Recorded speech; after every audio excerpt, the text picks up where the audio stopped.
ચૂંટણી પહેલા રાજકીય લડાઈ હવે ફક્ત સભાઓ અને ભાષણો સુધી સીમિત નથી રહી, પરંતુ હવે દરેક ક્ષેત્રમાં પોતાની પકડ મજબૂત બનાવવા માટે પાર્ટીઓ નવી વ્યૂહરચનાઓ અપનાવી રહી છે.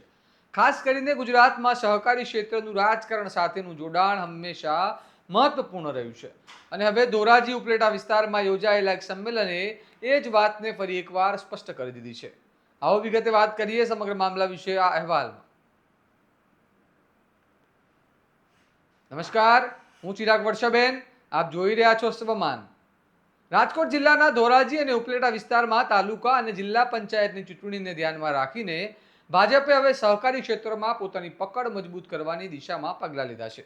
સુપેડી ગામ ખાતે ધારાસભ્ય અને સહકારી આગેવાન જયેશ રાદડિયાની હાજરીમાં ભવ્ય સહકારી સંમેલન યોજાયું, જેમાં મોટી સંખ્યામાં સહકારી આગેવાનો અને ખેડૂતો જોડાયા. આ સંમેલનને માત્ર એક બેઠક નહીં, પરંતુ ચૂંટણી પૂર્વની વ્યૂહરચનાનો ભાગ માનવામાં આવી રહ્યું છે. ખાસ કરીને મહેન્દ્ર પાડલિયાથી નારાજ ખેડૂતો અને સહકારી આગેવાનોને ફરી સક્રિય કરી ભાજપ તરફ આકર્ષવાનો પ્રયાસ અહીં સ્પષ્ટ જોવા મળ્યો. સહકારી ક્ષેત્રમાં પ્રભાવ ધરાવતા લોકો સાથે સીધી જોડાણ બનાવવાની ચૂંટણીમાં ઉમેદવારોને ફાયદો મળે તેવો ભાજપનો હેતુ હોવાનું માનવામાં આવી રહ્યું છે.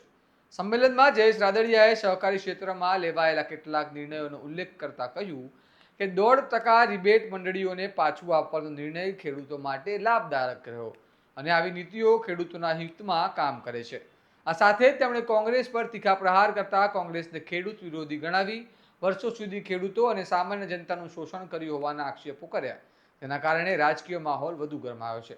સાંભળો જયેશ રાદડિયા શું કહી રહ્યા છે.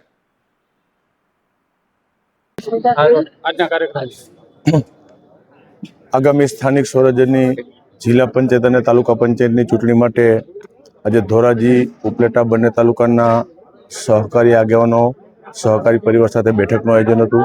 કારણ કે એક બેંકના ચેરમેન તરીકે રાજકોટ જિલ્લાની અંદર ગામડાની અંદર ચાલતી સહકારી મંડળીઓ અને દૂધ મંડળીઓ એક સહકારી માળખું અમારું મજબૂત છે. એક ગામડાની અંદર ખેડૂતો સુધી લાભ અપાવવાના સહકારી ક્ષેત્રમાં પ્રયાસો થયા છે.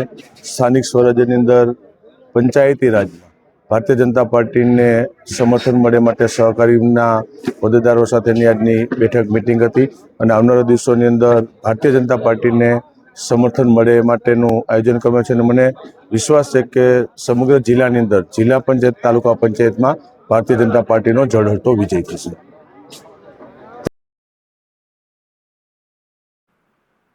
બીજી તરફ જિલ્લા ભાજપ પ્રમુખ અલ્પેશ ઢોલરિયાએ પણ કોંગ્રેસ પર નિશાન સાધતા કહ્યું કે કોંગ્રેસ જાતિ આધારિત રાજકારણ કરીને સમાજમાં ભાગલા પાડે છે અને આવનારી ચૂંટણીમાં મતદારો કોંગ્રેસને જાકારો આપશે. તેમજ સમગ્ર જિલ્લામાં ભાજપનો ભગવો લહેરાશે એવો દાવો પણ કર્યો. સાંભળો અલ્પેશ ઢોલરિયાને. આજે ધોરાજી ઉપલેટા અમારી વિધાનસભાનું ભારતીય જનતા પાર્ટી દ્વારા સહકારી સંમેલન કરવામાં આવ્યું હતું અને દિગ્ગજ સહકારી નેતા જેને કહી શકાય એવા જયેશભાઈ રાદડિયા સાહેબ હાજર હતા. એમના નેતૃત્વમાં સમગ્ર ધોરાજી ઉપલેટાના વિસ્તારમાંથી સહકારી આગેવાનો ગામડેથી આવ્યા હતા બધાય અને ભારતીય જનતા પાર્ટીની સાથે ખભે ખભો મિલાવી અને ઊભું રહેવા માટે બધાએ કોલ આપ્યો હતો. અને ખાસ કરીને ભારતીય જનતા પાર્ટીની સરકારમાં સહકારી ક્ષેત્રમાં કેવા વિકાસો થયા છે, યોજનાઓ કેવી આવી છે અને સૌથી ગૌરવની વાત એ છે કે દેશના વડાપ્રધાન યશસ્વી વડાપ્રધાન નરેન્દ્રભાઈ મોદી બન્યા પછી ભારતના ઇતિહાસમાં પહેલીવાર સહકારિતા મંત્રી બનાવવામાં આવ્યા છે અને સહકાર મંત્રી તરીકે ગુજરાતનું ગૌરવ અને દેશના ગૃહમંત્રી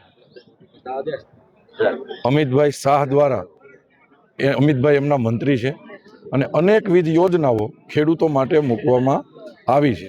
એના માટે બધી અહીંયા ચર્ચાઓ થઈ અને સમગ્ર સહકારી આગેવાનોએ કોલ આપ્યો છે આગામી ચૂંટણીમાં ભારતીય જનતા પાર્ટીને સમર્થન આપશે. અલ્પેશભાઈ, કોંગ્રેસના જે અમુક નેતાઓ છે એવું નિવેદન કરે છે કે ભાજપ છે એ ચૂંટણીમાં હાર પાડી ગઈ છે અને અસામાજિક તત્વોને મેદાને ઉતાર્યા છે ચૂંટણીમાં જીતવા માટે અને પોલીસ તંત્રનો દુરુપયોગ કરી રહી છે. આમ તો આપણી એક કહેવત છે ને કે ડૂબતો માણસ તણખું પકડે, એમ કોંગ્રેસીયાઓ અત્યારે સત્તાની લાલચમાં ઘણો સમય થયા સત્તા વિહોણા છે ગુજરાતમાં, એને હિસાબે એ હવાતિયા મારે છે. તો હવાતીઓ મારતો હોય ને માણસ તો ગમે બોલે, પણ જે રીતે લોકોનું સમર્થન મળે છે એ રીતે હું રાજકોટ જિલ્લા ભાજપ પ્રમુખ તરીકે તમારી સામે કહી શકું કે રાજકોટ જિલ્લાની 11 તાલુકા પંચાયત, એક જિલ્લા પંચાયત આપણી અને ગોંડલ એક નગરપાલિકા, એ બધી જ જગ્યા ઉપર ભાજપનો ભગવો 28 તારીખે લહેરાશે. એની પાછળનું કારણ એ છે કે લોકોના ભરપૂર આશીર્વાદ મળે છે, એ જોતા આપણે એવું દેખાય છે. આ જે કોંગ્રેસના આક્ષેપો છે એ કઈ હદ સુધી પાયા વિહોણા કહેશું કે શું છે? મેં તમને કીધું કે કોંગ્રેસ અત્યારે રઘવાઈ થઈ છે. કોંગ્રેસને કોઈ સ્વીકારતું નથી. કોંગ્રેસને સારા ઉમેદવાર મળતા નથી. અ બ ક ગમે એને ખાનાપૂર્તિ કરવા માટે ઊભા રાખે છે. પછી જ્ઞાતિ જાતિની વાત કરી, વેરઝેર ઊભા કરી સમાજ વચ્ચે અને મત લેવાના પ્રયત્ન કરે છે. પણ ગુજરાતની પ્રજા, સૌરાષ્ટ્રના લોકો એ વેપારી પ્રજા છે. આપણે લોકો જાણી છીએ કોંગ્રેસને, એટલે કોંગ્રેસને જાકારો મળશે એનો મને વિશ્વાસ છે. એકંદરે જોવામાં આવે તો ભાજપનું આ સંમેલન માત્ર રાજકીય કાર્યક્રમ નહોતું, પરંતુ સંગઠન મજબૂત કરવાની અને સહકારી ક્ષેત્રને રાજકીય રીતે જોડવાની સ્પષ્ટ વ્યૂહરચનાનો ભાગ હતું. અંતમાં સવાલ એ છે કે શું સહકારી ક્ષેત્રમાં ભાજપનો આ દાવ મતદારો પર અસરકારક સાબિત થશે? શું ખેડૂતો અને સહકારી આગેવાનોનું આ જોડાણ ચૂંટણી પરિણામોને બદલી શકશે? હવે નજર રહેશે આવનારી ચૂંટણી પર, જ્યાં આ વ્યૂહરચનાનો અસલી પરિણામ સામે આવશે. આ મામલે તમારું શું માનવું છે અમને કમેન્ટમાં જણાવો. અને આવા જ વિશ્લેષણાત્મક અહેવાલ માટે તમારા સ્વમાનને લાઇક, શેર અને સબસ્ક્રાઇબ કરવાનું ભૂલતા નહીં. નમસ્કાર.